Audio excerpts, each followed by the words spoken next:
করে নাও। আমরা সরওয়ার্দী উদ্যানে বক্তৃতা করেছিলাম, যদি মুনাফিকি না করেন,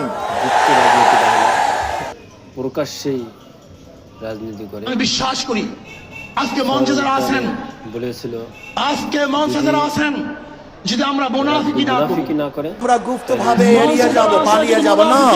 বর্তমানে গুপ্ত থাকার কোনো সে নাই, সম্ভাবনা নেই, সবকিছু স্পষ্ট হয়ে যাবে। আজকে আমরা পার্লামেন্ট কি দেখতেছি, আবারও কে রাজাকার কে রাজাকার না এটা প্রমাণ করার জন্য সময় ব্যয় করা হচ্ছে। আবার কেউ রাজাকার না, মুক্তিযোদ্ধা হিসাবে, শিশু মুক্তিযোদ্ধা হিসাবে নিজেকে প্রমাণ করার চেষ্টা করছে। এগুলো হাস্যকর, এগুলি ঠিক নয়।